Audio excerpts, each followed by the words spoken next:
Bom, ainda sob impacto das manifestações populares que tomaram essas principais capitais do país no domingo, a gente viu o Senado enterrando de vez a chamada PEC da blindagem, texto aprovado com folga lá na Câmara há uma semana, foi rejeitado por unanimidade pela Comissão de Constituição e Justiça do Senado.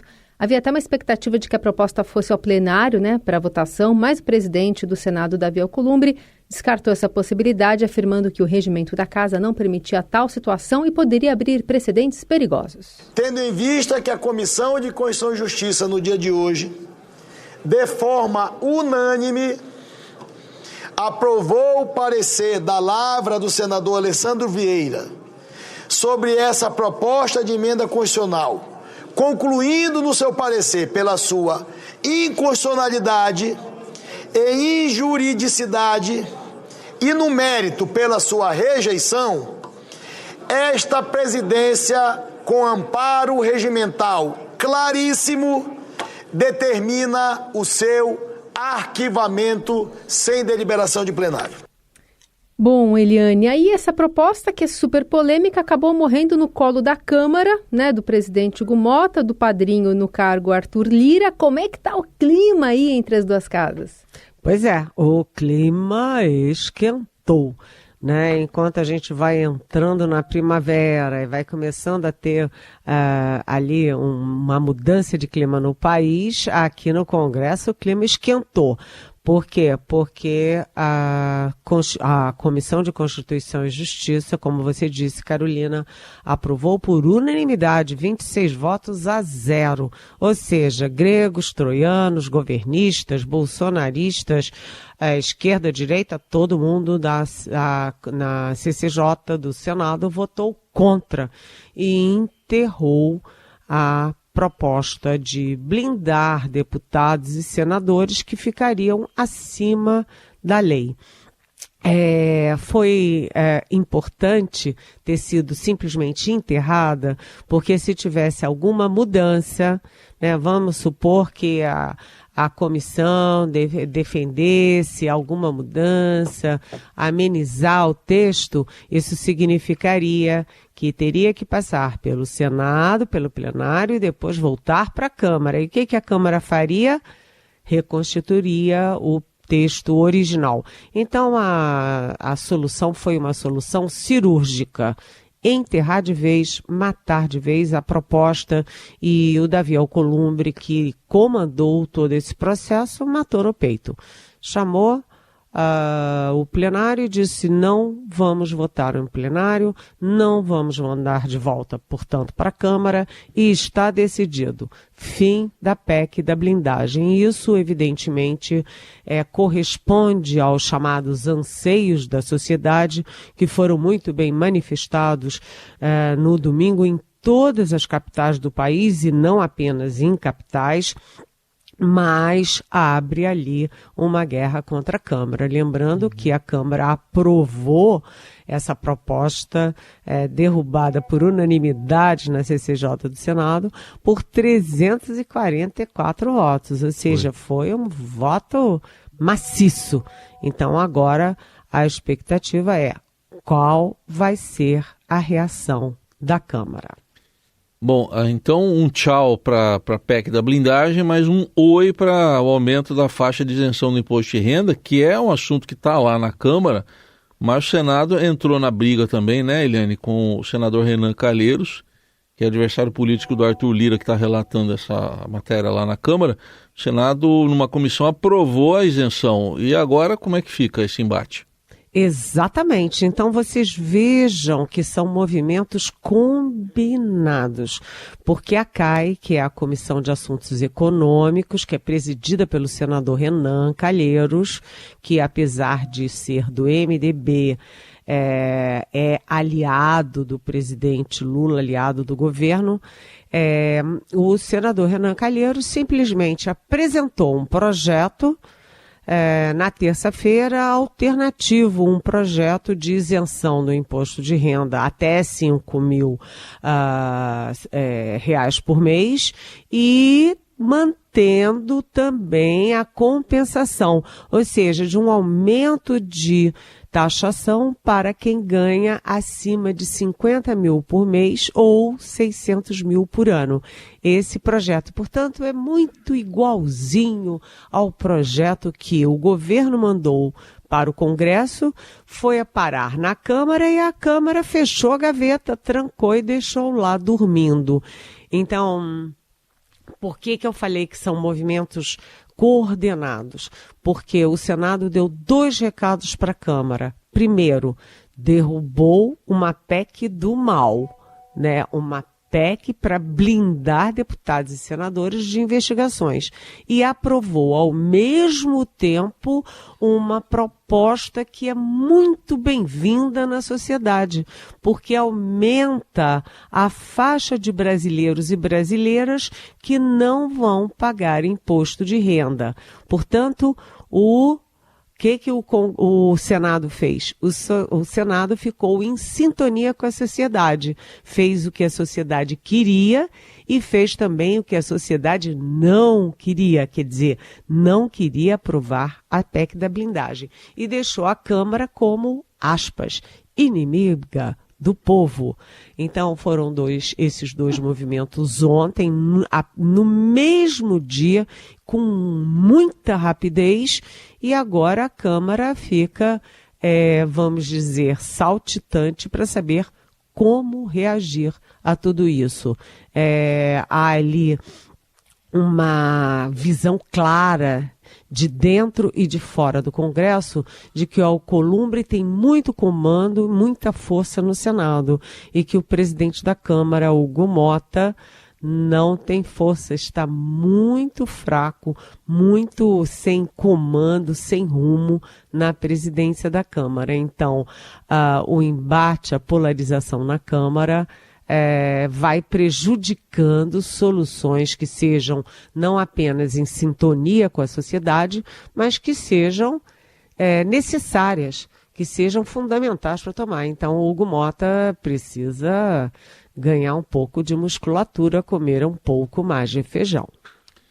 Hoje parece que vamos fazer um plantão de dúvidas com você sobre a relação Câmara e Senado. Então, a próxima dúvida: como é que essa guerra aí impacta a pauta da anistia que está lá na Câmara? Pois é, vocês vejam, né, que a guerra entre as duas casas do Congresso foram em cima da isenção do imposto de renda, que a Câmara simplesmente segurou, é um projeto do governo e a Câmara segurou, e, ao mesmo tempo, a questão ali da PEC da blindagem. O que tem no meio dessas duas coisas? Tem a PEC da anistia. Aquela anistia que seria ampla, geral e restrita para tirar o Bolsonaro da porta da cadeia, da porta da papuda, e que foi recuando, foi enxugando, e agora a ameaça da Câmara é entrar com tudo a favor de recuperar a ideia de uma anistia ampla, geral e restrita para o Jair Bolsonaro, como reação ao Senado. Mas, enfim, o que acontece? Ontem à noite, aliás, já bem tarde, perto das 11 horas, o relator do projeto de anistia, que nós ouvimos aqui na Rádio Dourado, que nos deu uma boa entrevista, o deputado Paulinho da Força, se encontrou com quem? Com Davi Alcolumbre, presidente do Senado. Então, além de estar ouvindo o ex-presidente Temer, de estar ouvindo ministros do Supremo, agora o Paulinho da Força também está ouvindo o presidente do Senado e ouvindo também todas as lideranças. A questão está em qual vai ser a dosimetria. E ele deixa claro, se vai haver uma redução de penas para todos os envolvidos no golpe, por que não para Jair Bolsonaro?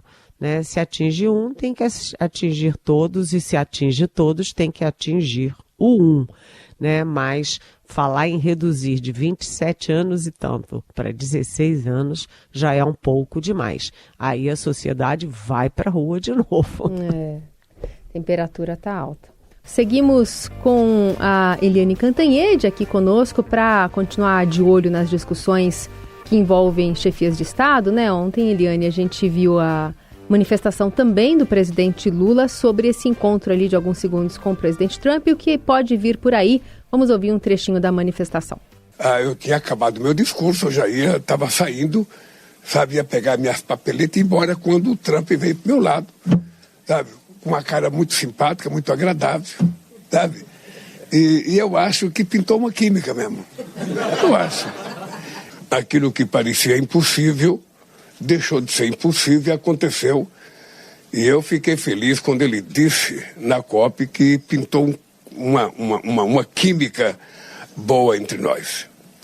Como eu acho que a relação humana é 80% química e 20% emoção, eu acho que é muito importante essa relação e eu torço para que dê certo, porque Brasil e Estados Unidos são as duas maiores democracias do continente.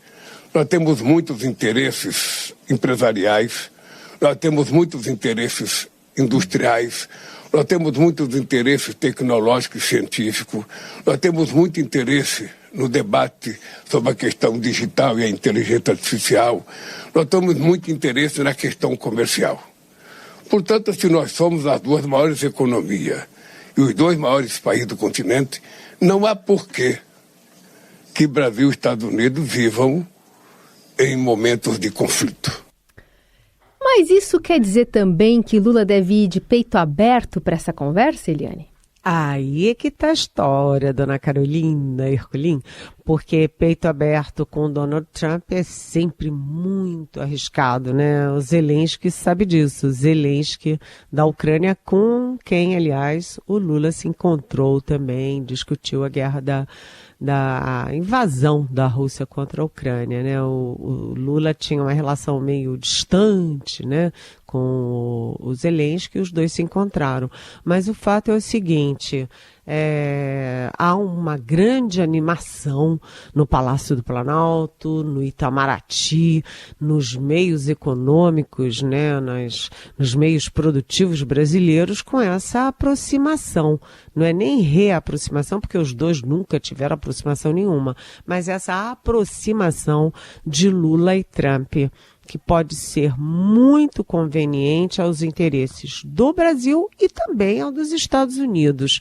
Então, essa coisa da química, esse encontro que já vinha sendo articulado pelo Trump, porque o Trump nada é coincidência nos passos e nas falas do Trump, isso abre uma estrada virtuosa para a relação do Brasil com os Estados Unidos. Agora, é claro que dos dois lados você tem os limites da pauta de conversação.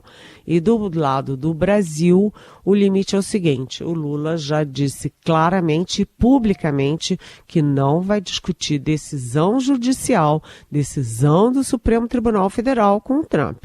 Isso é uma questão interna do Brasil que não tem nada a ver.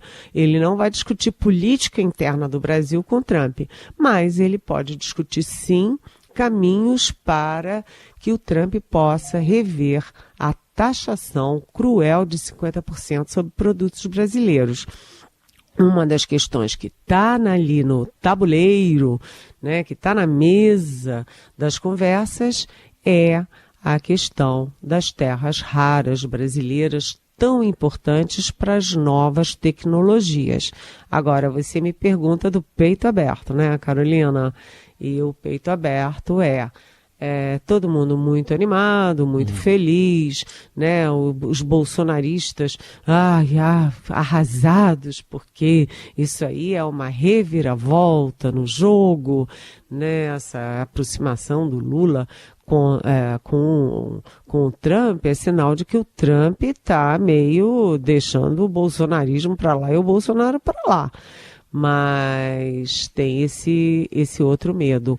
como o Trump é sempre muito imprevisível, nunca se sabe se tudo isso não foi uma armadilha para deixar o Lula em maus lençóis. Então, há muita expectativa, uma expectativa positiva, mas um pezinho de ansiedade também para trás. Tudo bem. Eliane, só para fechar, o que dá para esperar para daqui a pouco, né? Ainda não começou, a gente está monitorando aqui, o depoimento do Antônio Carlos Camilo Antunes, lá na CPMI do INSS, sobre o roubo dos aposentados. Ele já chegou ao Congresso, a qualquer momento pode começar o depoimento.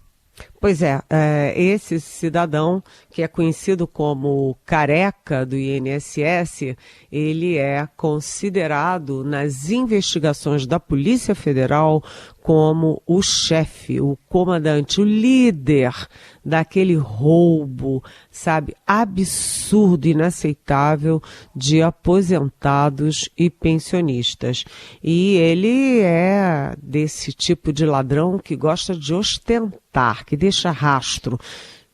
Por exemplo, a Polícia Federal achou com ele 4 Porsches, 4 BMWs. São 8 carros carérrimos num total de 11 carros. Além disso, lanchas, além disso, 20 viagens internacionais entre 2023 e 2024, ou seja, um ano, 20 viagens internacionais.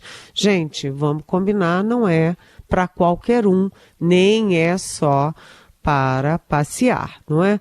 E além disso, ele comprou uma casa nos Estados Unidos e isso despertou ali a suspeita da Polícia Federal de que ele poderia estar preparando uma fuga do país. Portanto, o careca do INSS está preso desde o dia 12 e na sede da Polícia Federal, e é a primeira vez que ele vai falar em público. Ele já depôs para a Polícia Federal negando todos os crimes e hoje vai falar publicamente na CPMI. Mas atenção, como a gente falou em várias dúvidas hoje, né, Carol e Heisen, a dúvida é se ele vai falar alguma coisa, porque ele tem autorização judicial de não falar nada para não criar provas contra si. Mas se ele for falar, se ele decidir falar, ele pode comprometer muita gente, inclusive do próprio Congresso, do governo, e vai por aí afora. Ou seja, vamos ver, pode ser do 0 ao 1000.